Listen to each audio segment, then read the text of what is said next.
హిందూ ధర్మాన్ని అవమానిస్తున్న అందరికీ ఇదే నా హెచ్చరిక.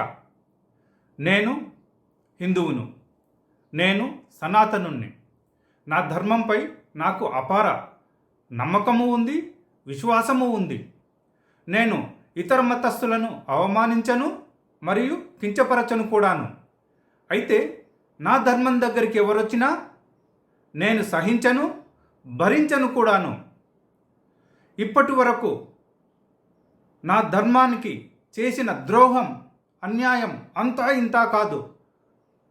ఇక మాకు భరించే ఓపిక లేదు, సహనం లేదు. అన్య మతస్థులారా, ఖబర్దార్. ఇప్పటి వరకు మీరు చేసిన దురాగతాలు, అత్యాచారాలు, హత్యలు, దురాక్రమణలు ఇక చాలు, ఆపండి. లేని పక్షంలో కాదు కూడదు అని అంటారా? చూసుకుందాం, రండిరా చూసుకుందాం. రెట్టింపు ఉత్సాహంతో కొదమ సింహంలా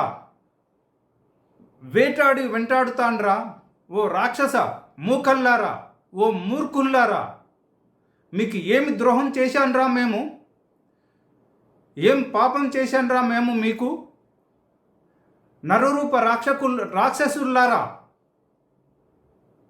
ఇక ఇప్పటి వరకు జరిగింది ఒక ఎత్తు, ఇప్పుడు జరగబోయేది ఒక ఎత్తురా. మిమ్మల్ని వదిలిపెట్టానురా నేను. మూర్ఖుల్లారా, ఖబర్దార్. ఇదే నా హెచ్చరిక. జై భారత్ మాతా.